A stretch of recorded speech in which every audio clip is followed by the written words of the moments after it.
Bismillahirrohmanirrohim. Assalamualaikum warahmatullahi wabarakatuh. Apa kabar hari ini adik-adik? Semoga hari ini kita semua ada dalam keadaan sehat jasmani dan rohani. Perkenalkan, nama Ibu Ajeng Nurbaiti Ulfa. Nah, selanjutnya mari simak video berikut ini. Terima kasih. Bismillahirrahmanirrahim.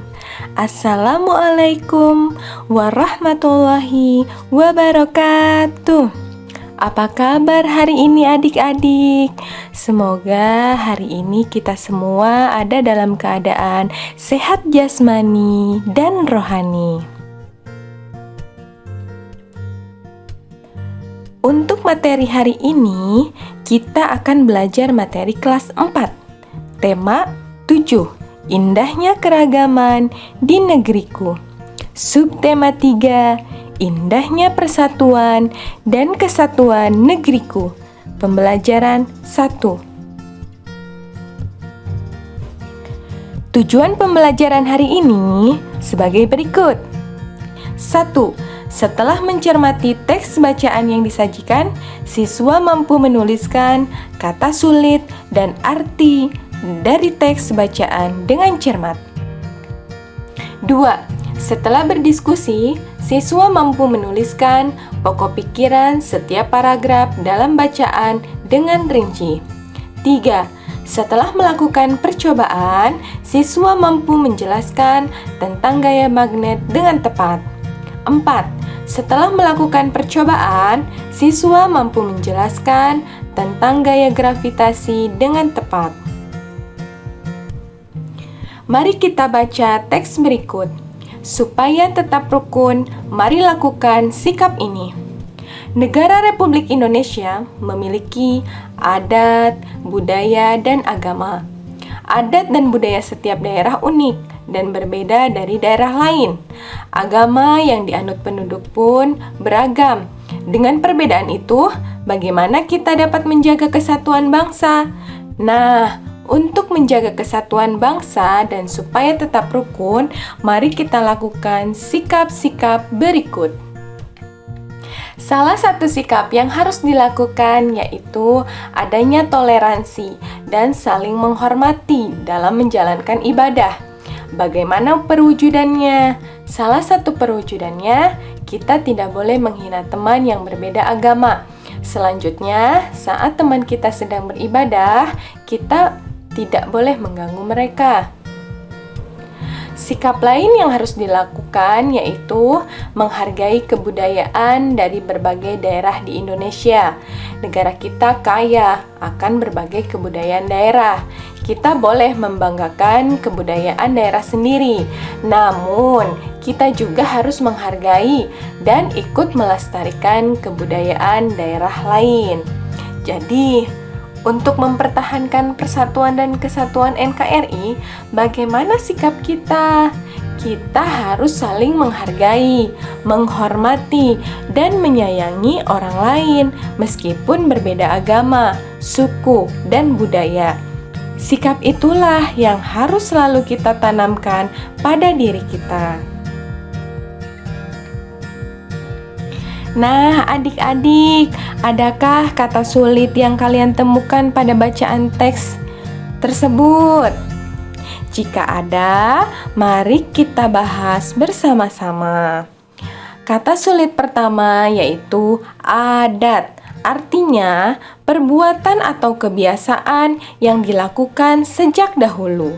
2. Toleransi, artinya sikap saling menghargai, menghormati, menyampaikan pendapat, pandangan, dan kepercayaan. 3. Ibadah, perbuatan untuk menyatakan bakti kepada Tuhan yang didasari ketaatan mengerjakan perintahnya dan menjauhi larangannya. 4. Kebudayaan, artinya hasil kegiatan dan penciptaan batin manusia seperti kepercayaan, kesenian, dan adat istiadat. 5. Persatuan, tidak terpecah-pecah, gabungan, dan keterpaduan. Nah, selanjutnya, tuliskan pokok pikiran dari setiap paragraf pada teks supaya tetap rukun. Mari lakukan sikap ini. Pokok pikiran paragraf pertama yaitu Negara Republik Indonesia memiliki keragaman adat, budaya, dan agama. Pokok pikiran paragraf 2 yaitu salah satu sikap yang harus dilakukan yaitu adanya toleransi dan saling menghormati dalam menjalankan ibadah. Pokok pikiran ketiga menghargai kebudayaan dari berbagai daerah di Indonesia. Dan yang terakhir, pokok pikiran paragraf keempat, kita harus saling menghargai, menghormati, dan menyayangi orang lain. Mengapa kita harus melaksanakan ajakan teks supaya tetap rukun? Mari kita lakukan sikap ini. Ya, karena untuk mempertahankan persatuan dan kesatuan Negara Kesatuan Republik Indonesia. Keragaman suku bangsa dan budaya di Indonesia menjadi magnet bagi para wisatawan. Pernahkah kamu mendengar atau membaca kalimat seperti itu? Apa maksudnya? Maksud dari kalimat tersebut adalah bahwa keragaman suku bangsa dan budaya di Indonesia menjadi daya tarik bagi wisatawan. Mungkin kamu bertanya-tanya, apa hubungan magnet dengan daya tarik? Nah, terlebih dahulu lakukan kegiatan berikut. Sediakan magnet batang atau magnet mainan yang biasa ditempelkan pada pintu lemari pendingin. Selanjutnya, sediakan benda-benda kecil seperti jarum pentul, peniti, pensil, kerikil, dan daun, lalu letakkan di atas meja. Dekatkan magnet pada benda-benda kecil tersebut. Lalu catatlah hasil pengamatan kalian. Ingat, berhati-hati saat bekerja dengan jarum pentul dan peniti. Pastikan tidak ada jarum pentul yang terjatuh di lantai. Pastikan juga peniti tidak terbuka. Setelah selesai digunakan, bereskan dan masukkan kembali jarum pentul dan peniti ke tempatnya. Mungkin kalian bertanya-tanya, apa hubungan magnet dengan daya tarik? Nah, terlebih dahulu lakukan kegiatan berikut. Sediakan magnet batang atau magnet mainan yang biasa ditempelkan pada pintu lemari pendingin. Selanjutnya, sediakan benda-benda kecil seperti jarum pentul, peniti, pensil, kerikil, dan daun, lalu letakkan di atas meja. Dekatkan magnet pada benda-benda kecil tersebut. Catatlah hasil pengamatan kalian. Ingat, berhati-hatilah saat bekerja dengan jarum pentul dan peniti. Pastikan tidak ada jarum pentul yang terjatuh di lantai. Pastikan juga peniti tidak terbuka. Setelah selesai digunakan, bereskan dan masukkan kembali jarum pentul dan peniti ke tempatnya.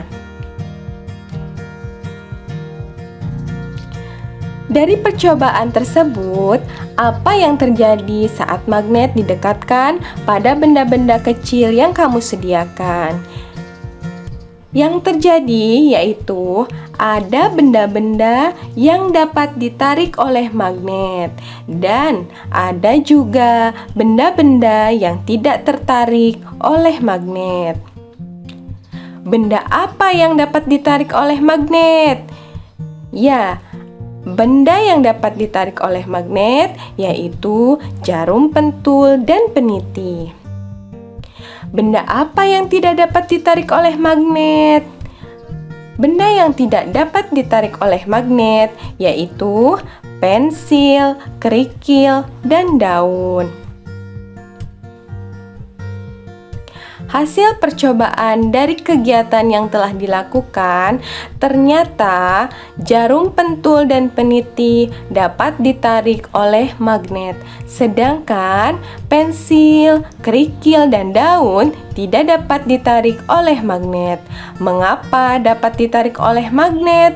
Karena jarum pentul dan peniti terbuat dari bahan logam. Magnet mempunyai kemampuan menarik benda-benda yang terbuat dari logam.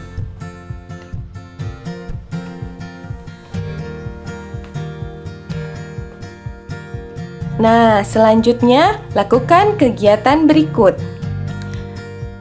Sediakan 2 magnet batang, misalnya magnet 1 dan magnet 2. Tandai ujung dari setiap batang magnet, misalnya A dan B. Dekatkan ujung A dari magnet 1 dengan ujung A magnet 2. Apa yang terjadi? Selanjutnya, dekatkan ujung A dari magnet 1 dengan ujung B dari magnet 2. Nah, apa yang terjadi? Dekatkan ujung B magnet 1 dengan ujung A magnet 2. Apa yang terjadi? Dan yang terakhir, dekatkan ujung B magnet 1 dengan ujung B magnet 2. Apa yang terjadi?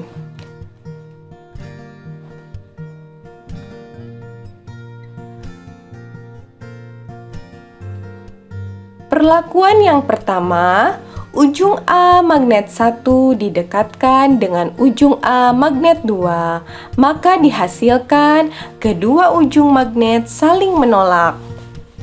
Perlakuan yang kedua, ujung A magnet 1 didekatkan dengan ujung B magnet 2, maka hasil yang terjadi kedua ujung magnet jadi saling tarik-menarik. Perlakuan yang ketiga, ujung B magnet 1 didekatkan dengan ujung A magnet 2, maka yang dihasilkan kedua ujung magnet saling menarik.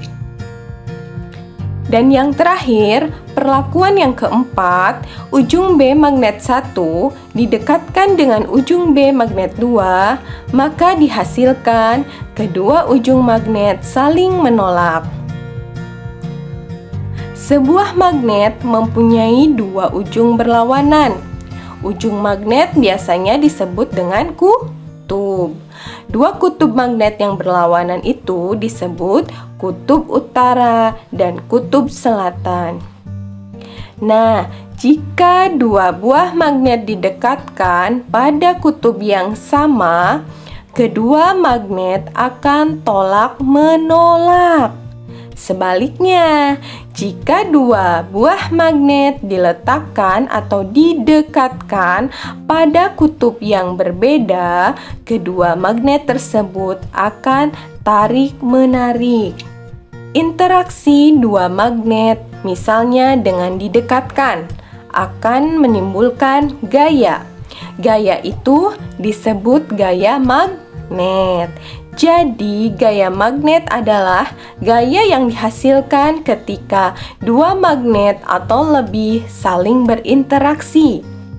Gaya magnet dapat dimanfaatkan, misalnya dalam pembuatan kompas.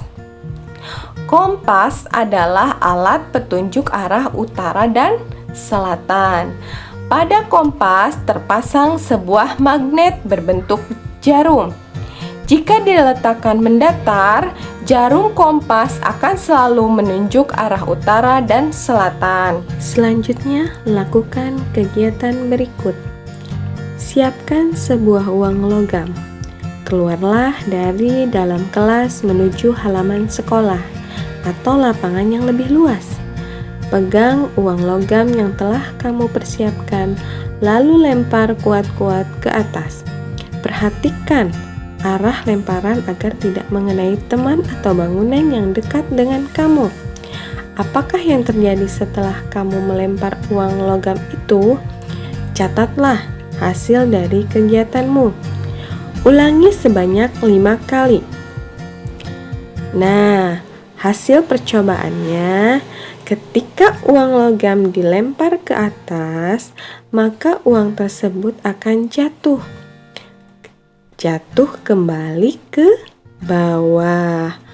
Uang jatuh kembali ke bawah karena adanya gaya gravitasi bumi. Semua benda yang dilempar ke atas akan jatuh kembali ke bawah atau ke tanah, termasuk bola, pensil, penghapus, dan buku. Uang logam yang dilempar kuat-kuat ke atas akan kembali ke bumi. Bayangkan jika uang itu tidak kembali lagi ke bumi dan terus terbang jauh ke angkasa. Kamu akan kehilangan uang logam itu. Mengapa uang logam itu jatuh kembali lagi ke bumi? Uang logam dan benda apapun yang kamu lemparkan ke atas akan kembali lagi ke bumi karena adanya gaya gravitasi. Gaya gravitasi adalah gaya yang disebabkan oleh gaya tarik yang dihasilkan oleh bumi. Gaya gravitasi ini akan menyebabkan semua benda yang berada di permukaan bumi selalu tertarik menuju bumi. Jika tidak ada gaya gravitasi, semua benda yang kamu lempar ke atas dapat dengan mudah hilang karena melayang di angkasa. Bahkan, diri kamu sendiri dapat terbang dan sulit untuk kembali ke rumah. Oleh karena itu, gaya gravitasi sangat bermanfaat karena dapat menahan benda-benda agar tetap berada di bumi. Contoh peristiwa sehari-hari yang menunjukkan gaya gravitasi adalah jatuhnya buah yang sudah matang dari dahan pohon ke tanah. Alhamdulillah, sekian materi yang dapat disampaikan pada hari ini. Semoga bermanfaat untuk kita semua. Wassalamualaikum warahmatullahi wabarakatuh.